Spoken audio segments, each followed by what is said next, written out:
여러분, 안녕하세요. This is Jonathan, and this is the Fender American Performer Stratocaster in Arctic White.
I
want to thank Swee Lee Singapore for passing me this guitar, especially Sam, and especially the Star Vista branch of Swee Lee, who has packed this really nicely.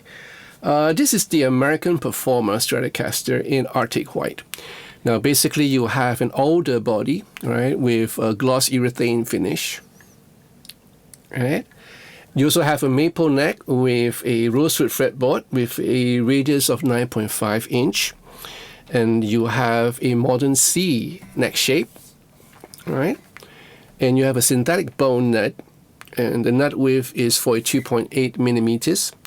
You have white dots for your fret markers or your inlays. And what you got?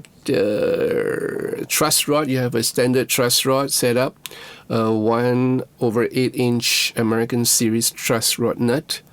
What else do you have? You also have 22 frets, and these are all jumbo frets. These are nickel frets, non-stainless steel. 22 jumbo frets. Now, for the body, you have a 5-way pickup selector switch, 1 volume, 2 tones. The last tone function is a push, or rather a push-pull, for the activation of the neck pickup wherever you are. So if you want a teddy kind of sound, you can just do this when you're in a bridge position, pull this up, and you have that teddy kind of sound. Right, you have a 6-screw synchronized tremolo bridge from Fender, output jack on the top, right, on the side top. You have a 3-ply black pick guard, right. So these 3 pickups are the Fender Yosemite single coils, really nice. And at the back you have a 4-screw neck joint with the Fender logo there. Again a 3-ply back cover for your spring adjustment as well as string changes. Right, that's about it. So you have a skunk strap right here, right? Truss rod adjustment is over here. So this Stratocaster is a little bit different from the usual offering from Fender, like the Players, the Player Plus, and all that. You have this really nice 70s style headstock, which I really love because somehow I just kind of like the look of it, and I think it does contribute to the tone. At the back, you have this really nice tuners. These are the Fender ClassicGear tuners, very old school, right? And you also have this very interesting string trees. These are the dual wing string trees, which I will probably take out, if this guitar is mine. Nice, it's a very different sounding Stratocaster from the rest. Now, how does it play? This plays beautifully because of the modern C shape and the 9.5 fret radius, jumbo frets. Yeah, easy for bendings and all that. You need to kind of like do a little bit of a setup in terms of string adjustment or string height adjustment. Probably file down that just a little bit of the nut, the notch in between, just to have a freer, unobstructed string movement. The action is okay. I mean, it actually came in floated, slightly floated, so I didn't touch any of it because I didn't want to do too much to this because this is going back to the shop after all. Now, these 3 Yosemite pickups from Fender are interesting. They're the typical single coils. You're going to have the 50 cycle hum, of course, but they are nice. They are crystal clear. I kind of like the tone I'm hearing, especially on the quack on the 2 and 4 position. The bridge pickup is really nice. If you want that twang, you can get the typical Fender twang. And also the push-pull knob for activating your neck pickup is a really good addition because you can get like a Fender middle position kind of sound if you want to merge in with your bridge pickup. Yeah, interesting. So as far as the electronics go, these are all really nice knobs, and I believe the tone control is very different too. You have this Greasebucket tone circuit for the bridge pickup alone, so that's interesting too. I didn't play around with it too much, but yeah, I mean, it's a good addition to have anyway. And again, you need to set up your guitar, or you're not going to stay in tune much if you're going to play around a lot with your tremolo system. Albeit, it's a nice package if you're looking for a really good Stratocaster to keep. And it's not terribly heavy. This is at 3.6 kg. White is nice. There are other variations of this, of course. Yeah, nice. Let me know what you think about this guitar. I like playing it. It's a good Strat. I always love Strat anyway. So this guitar is a modern take of the traditional Strat that you see elsewhere. Like you can. I mean, I play with a lot of custom shop Strats and kind of up there range, the upper range Strats, and they always have a traditional, especially with the 3 single coil setup, a very traditional sound, traditional feel. This is like a modern take of it, and I kind of like what I'm hearing. It's like a merger between the modern and the vintage kind of sound, as well as in playability. Let me know what you think about this guitar and leave your comments in the comment section down below. I want to hear from you. So the guitar is available in Swee Lee Singapore. So if you're in Singapore, you might just want to check out online the availability of this guitar. I believe this guitar is based in Star Vista, this particular one, and of course they always have this in stock. Yeah, just pop on down and give this a try. All right. And if you like this video, give me a thumbs up, subscribe to this channel, press that bell for notification of future videos to follow. Be part of Patreon to support this channel. I would appreciate it. And I thank all my patrons for the wonderful support. Thank you so much, guys. You want to buy me a cup of coffee? Feel free to go ahead and press that thanks button next to the download. And I would thank you for it. So please take care of yourself, and I'll see you real soon. 안녕히 가세요.